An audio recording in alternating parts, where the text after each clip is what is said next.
ముందుగా పవర్లూమ్ కార్మికులందరికీ దయచేసి విజ్ఞప్తి చేసి నమస్కారం చేసి తెలియజేయడం ఏమనగా, మీరు ఆత్మస్థైర్యం కోల్పోవద్దు, ఆత్మహత్యలు చేసుకోవద్దు. ఎందుకంటే మనం ఆత్మహత్యలు చేసుకుంటే మన కుటుంబానికి మనం అన్యాయం చేసి మన కుటుంబాన్ని అనాథ చేసుకొని వెళ్ళే పరిస్థితి ఉంటుంది. కాబట్టి ఆలోచించాలి.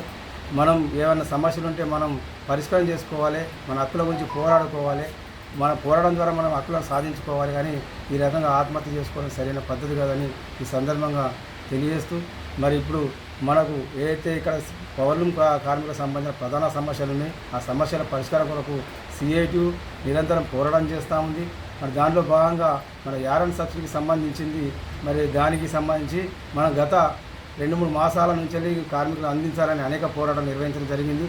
కొంతమందికి యారన్ సబ్సిడీ అందించడం జరిగింది, కానీ మిగతా మందికి అందించడంలో మరి ప్రభుత్వం జాప్యం చేస్తూ ఉంది.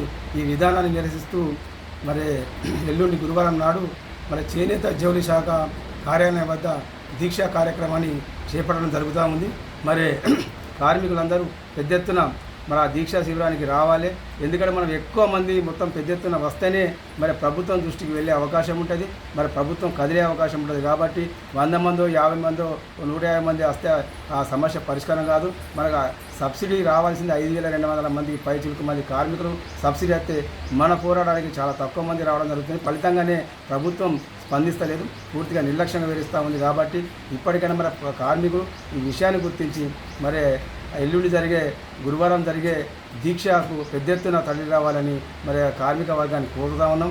మరి అదేవిధంగా ప్రభుత్వం కూడా వెంటనే ఈ సమస్య పరిష్కరించాలని, రేపటి వరకు మరి కార్మికులకు రావాల్సిన యారన్ సబ్సిడీ అందించాలని డిమాండ్ చేస్తూ ఉన్నాం. ఎందుకంటే ఇప్పుడు పనిలేని టైంలో ఇప్పుడు పెద్ద ఎత్తున ఇబ్బందులు గురవుతూ ఉన్నారు, ఆర్థిక ఇబ్బందులు గురవుతూ ఉన్న కార్మికులు. ఈ యారన్ సబ్సిడీ అత్తే వాళ్ళ కొంత ఆర్థిక సమస్య తీరుతూ ఉంది. ఇప్పుడు స్కూల్ చాలా అవుతూ ఉన్నాయి, మరి పిల్లలకు బుక్కులకు కొంచెం ఉపయోగపడుతుంది. మరి కొంత పని లేక ఇంటి కిరాయిలు, అద్దె కిరాయిలు అవన్నీ మొత్తం ఉన్నాయి. కాబట్టి ఆ సమస్యలన్నీ కొంత వెలుసుబాటు దొరికే అవకాశం ఉంటుంది. కాబట్టి మరి ఈ దిశగా ప్రభుత్వం ఆలోచించాలి. మరి కొత్తగా వచ్చినటువంటి కమిషనర్ గారు వెంటనే ఈ సమస్యను దృష్టిలో తీసుకొని యుద్ధ ప్రాతిపదికన సబ్సిడీ అందించాలని సిఐటి పవర్లూమ్ వర్కర్గా విజ్ఞప్తి చేస్తామని.